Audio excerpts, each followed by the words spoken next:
बिस्मिल्लाहिर्रहमानिर्रहीम।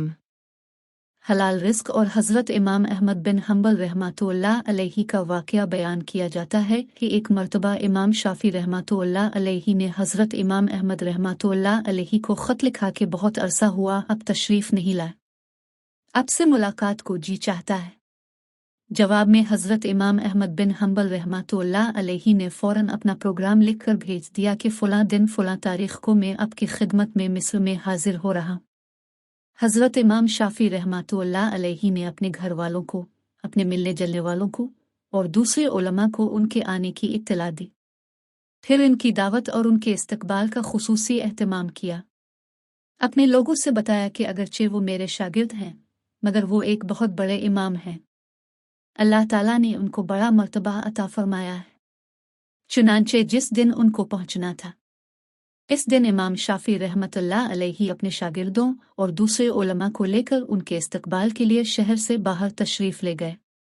इस वक्त मिस्र के जो बादशाह थे, वो भी हज़रत इमाम शाफ़ी रहमतुल्लाह अलैहि के मुतक़िद थे। वो भी इमाम साहिब के साथ इस्तकबाल के लिए चले आए। फिर यूँ हुआ कि हज़रत इमाम अहमद बिन हम्बल वक्त मुकर्ररा पर पहुँच गए। हज़रत इमाम शाफ़ी रहमतुल्लाह अलैहि ने उनका बड़ा शानदार इस्तकबाल किया और फिर इज़्ज़त व एहतराम के साथ उनको लेकर घर पहुंच गए और उनके लिए बेहतरीन खाने का इंतज़ाम किया। इस ज़माने में आम तौर पर औलिया-उल्लाह और बुज़ुर्गों की शान ये थी कि वो खाना बहुत कम खाया करते थे और रात भर अल्लाह ताला की इबादत किया करते थे। जब हज़रत इमाम अहमद बिन हम्बल रहमतुल्लाह अलैहि खाना खाने बैठे, तो देर तक इस तरह खाना खाते रहे जैसे कई रोज़ के भूखे हों। बाकी लोग खाना खाकर उठ गए, मगर वो खाते रहे।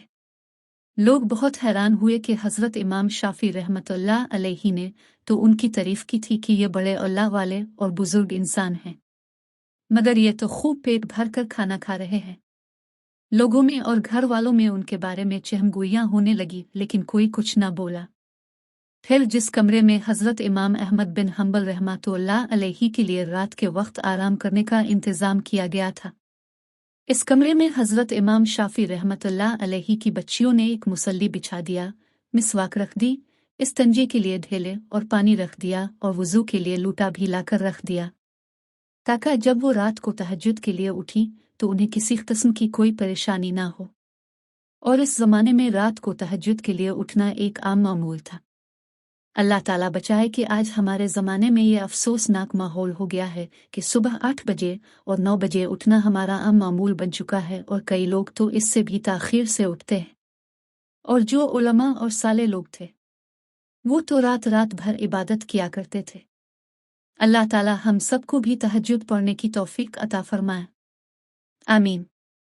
बहरहाल हज़रत इमाम अहमद बिन हम्बल रहमतुल्लाह अलैहि ने रात को इस कमरे में आराम किया और सुबह उठकर फजर की नमाज पढ़ने चले गए।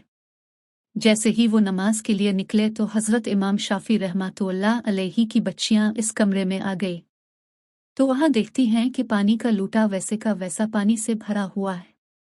ना मिसवाक इस्तेमाल हुई, ना ढेले इस्तेमाल हुए और ना वज़ू के लिए पानी इस्तेमाल हुआ। सब कुछ जैसा था वैसे का वैसा ही रखा था। अब इनके दिल में यह शुबा हुआ कि शायद रात को चूंकि ज्यादा खा लिया था, इसलिए तहज्जुद के लिए आंख नहीं खुली होगी। जबकि फजर की नमाज पढ़कर हज़रत इमाम अहमद बिन हम्बल रहमतुल्लाह अलैहि तशरीफ़ लाए, तो घर वालों ने हज़रत इमाम शाफ़ी रहमतुल्लाह अलैहि से कहा कि आपने फरमाया था कि वो तो बहुत बड़े अल्लाह वाले और बहुत बड़े बुजुर्ग हैं, मगर रात को उन्होंने खाना भी खूब खाया। रात को हमने उनको वज़ू और इस्तंजे के लिए पानी और ढेले रखे थे, वो भी इस्तेमाल नहीं हुए। मालूम हुआ कि रात को तहज्जुद की नमाज भी नहीं पढ़ी। अब हज़रत इमाम शाफ़ी रहमतुल्लाह अलैहि को भी तशवीश हुई, लिहाजा उन्होंने हज़रत इमाम अहमद बिन हम्बल रहमतुल्लाह अलैहि को बुलाया और तन्हाई में ले जाकर उनसे पूछा कि इस तरह की बातें सुनने में आ रही हैं कि आपने खाना भी गैर मामूली तौर पर कुछ ज़्यादा खाया, और जिस कमरे में आपके लिए सोने का इंतज़ाम किया गया था, इस कमरे में आखिरी शब में इस्तेमाल के लिए जो चीज़ें रखी गई थीं, वो भी इस्तेमाल में नहीं आए। क्या बात हुई? आप पहले तो ऐसे नहीं थे। क्या यहाँ से जाने के बाद आपके मिजाज में कुछ तब्दीली आ गई है? हज़रत इमाम अहमद बिन हम्बल रहमतुल्लाह अलैहि ने फरमाया कि हज़रत मेरे बारे में जो बातें हो रही हैं वो दुरुस्त नहीं हैं, बल्कि बात कुछ और है। बात दरअसल ये है कि मैं जिस वक्त खाना खाने के लिए आपके दस्तरखान पर पहुंचा और जिस वक्त मैंने इस कमरे में कदम रखा तो मैंने देखा कि इस खाने के हलाल और तैयब होने की वजह से वो कमरा नूर से चकविचूंद हो रहा है, और ये देखा कि आसमान से लेकर इस दस्तरखान तक अनवार की बारिश हो रही है। जब मैंने ये सूरत हाल देखी तो मैंने सोचा कि शायद इससे ज्यादा हलाल और तैयब खाना मुझे जिंदगी में नहीं मिलेगा, लिहाजा जितना भी ज्यादा से ज्यादा इसको खाया जा सकता है खा लिया, इसलिए कि इस खाने का जर्रा जर्रा ईमान को और दिल को रोशन करने वाला है।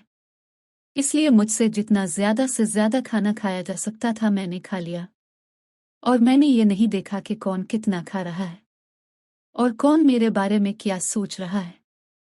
जहां तक मुझ में खाने की सकत थी मैं खाता गया, और फिर हलाल खाने से बदहजमी भी नहीं होती, बल्कि वो सरी अल हज़म होता है और अंदर जाकर जुज़्व बदन हो जाता है और रूह को मुनव्वर करने का जरिया बन जाता है। अल्हम्दुलिल्लाह मैंने इसका असर महसूस किया, क्योंकि खाना खाने के बाद ना तो मुझे बदहजमी हुई और ना मुझे कोई तकलीफ हुई। फिर खाना खाने के बाद इशा की नमाज से फारिग होकर जब मैं इस कमरे में पहुंचा जहां आपने मेरे लिए आराम का इंतजाम किया था, वहां जाकर तो मेरी हालत ही बदली हुई थी और सोने को और आराम करने को मेरी तबीयत चाह ही नहीं रही थी। अगरचे मैं सफ़र करके आया था, मगर इस खाने में इतनी ग़िज़ाइयत और तवानाई थी कि मेरी थकान भी ख़त्म हो गई और सस्ती भी जाती रही, और जब मैं सोने के लिए लेटा तो मुझे नींद न आए।